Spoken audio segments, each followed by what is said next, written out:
Title suggestion: Why the greatest speech in history warned about empire, and Pericles was right.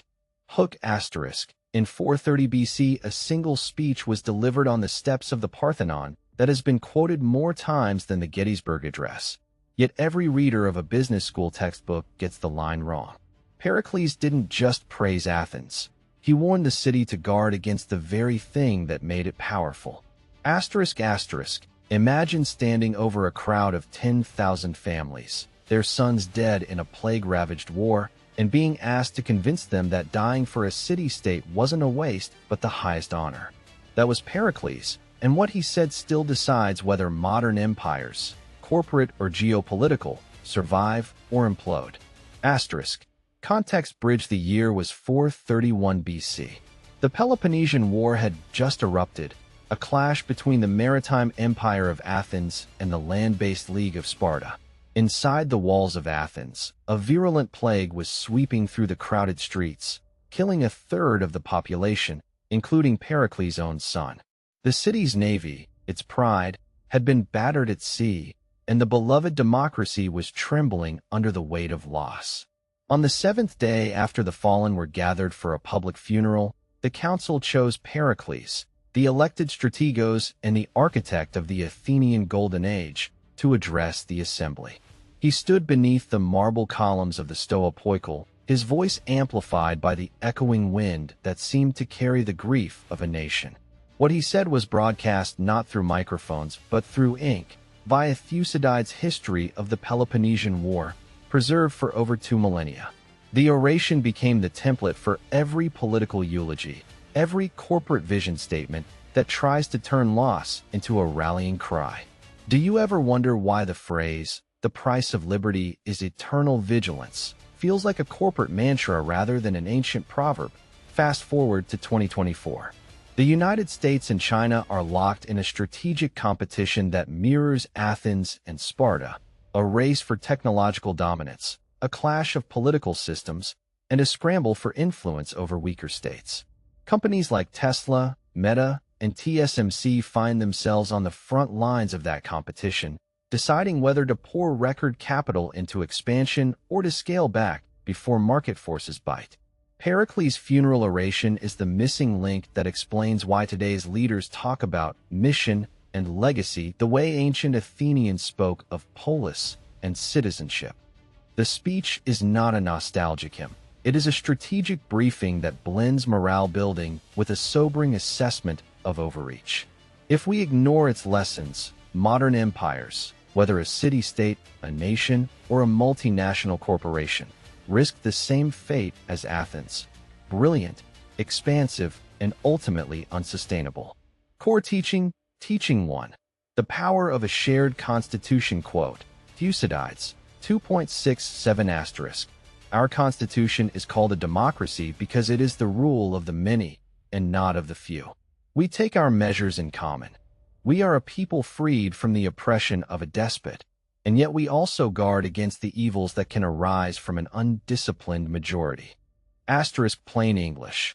Pericles tells his audience that Athens' greatness comes from a system where every citizen has a voice, but that voice is disciplined by law and tradition.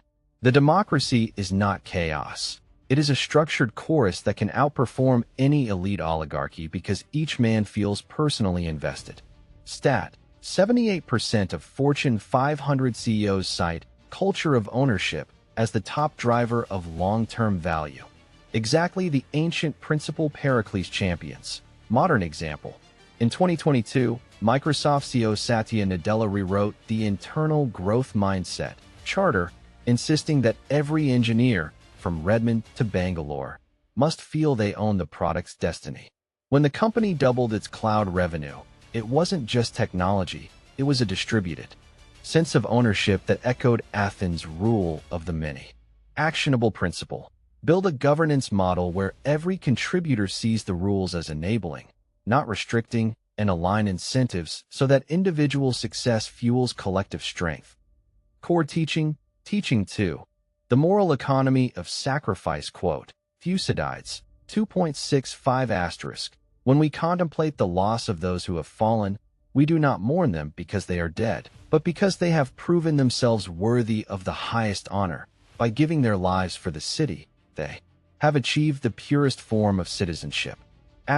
Decoded. The oration reframes death not as a tragedy, but as the ultimate contribution to a cause greater than the individual. The moral economy. Here is a transaction. The citizen gives life. The polis gives everlasting honor. Rhetorical question. What modern organization offers a promise that a burnt-out employee, if they quit, will be remembered as a hero? Real-world parallel. In 2020, the biotech firm Moderna opened its production lines for COVID-19 vaccines, risking massive financial loss and legal liability. The scientists who worked overtime did so not for personal gain, but to avert a global catastrophe. Their sacrifice was later celebrated in shareholder meetings as the key to our global mission, a direct echo of Pericles' claim that the dead become the city's eternal treasure. Actionable principle. Frame high-stakes projects as collective rites of passage. Celebrate contributors as guardians of the organization's purpose, not merely as employees. Core teaching. Teaching 3. The danger of unchecked empire. Quote. Thucydides. 2.66 *. Our empire is vast, but it is not invincible. When we become arrogant, when we think our greatness will shield us forever, we invite disaster. The sea can turn against us. The enemy can strike where we are least prepared. Plain language. Pericles openly acknowledges that expansion is a double-edged sword. The Athenian navy's dominance made them complacent. The Spartans' land superiority exploited that weakness.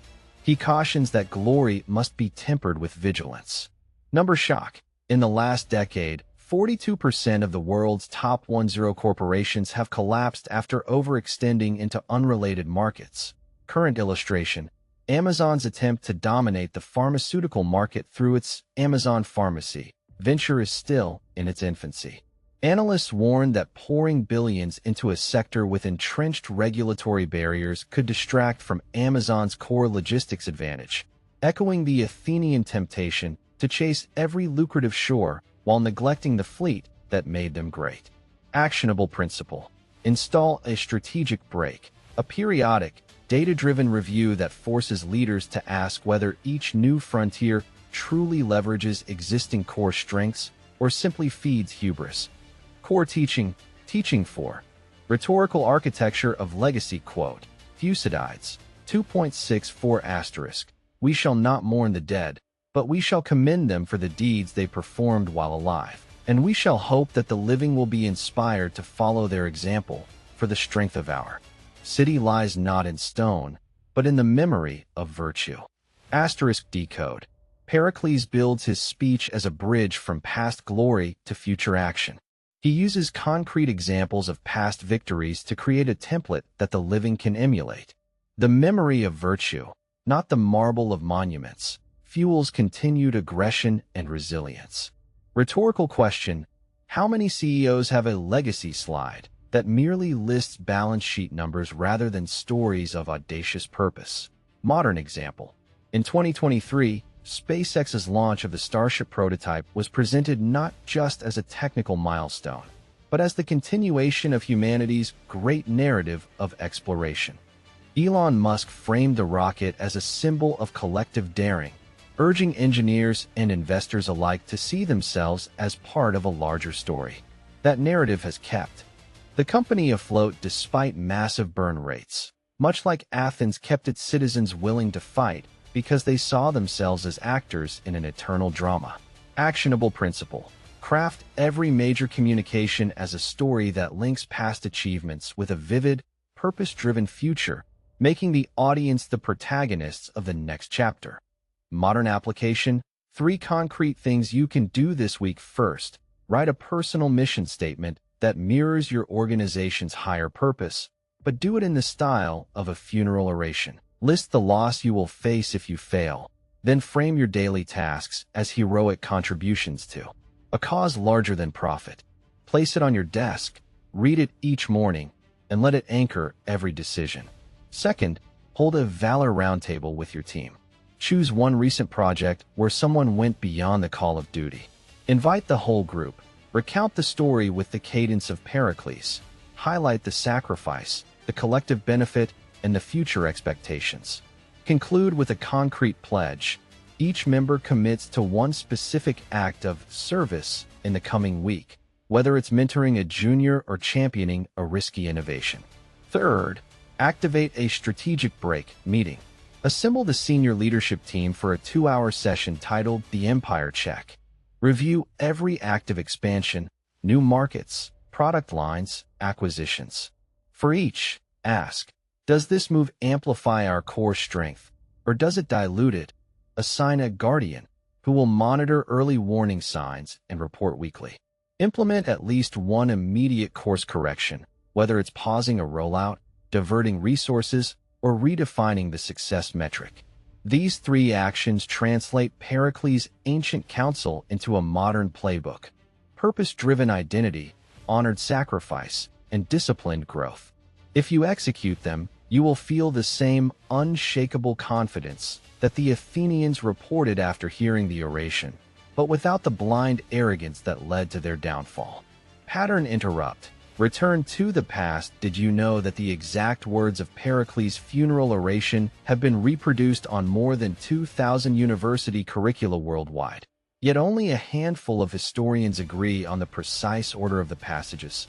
That fragmentary transmission reminds us that even the most celebrated speeches can become distorted, just as modern corporate narratives can be twisted when stripped of their original context.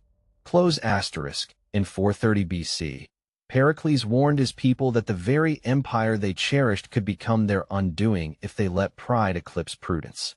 Today, we stand on the same precipice, whether we're debating naval dominance in the South China Sea or deciding how much of our capital to pour into AI research. Asterisk asterisk. If you remember one thing from this hour, let it be this: greatness is a two-sided coin. Its shine can inspire generations, but its weight can crush those who ignore the warning carved into the marble of history. Asterisk asterisk. The next episode will unpack the Spartan response to Pericles' speech, revealing how a rival's counter-narrative can flip the balance of power. Miss it, and you'll lose the chance to see how the very opposite of democracy can wield the same rhetorical fire. Asterisk asterisk. Dive deeper into the ancient playbook. The links below lead to a curated reading of Thucydides and a free briefing guide to apply the funeral oration in your own leadership strategy. Until then, let the echo of the Athenian chorus remind you that every choice you make writes the next line of history. Asterisk. End of script. Approximately 3,275 spoken words.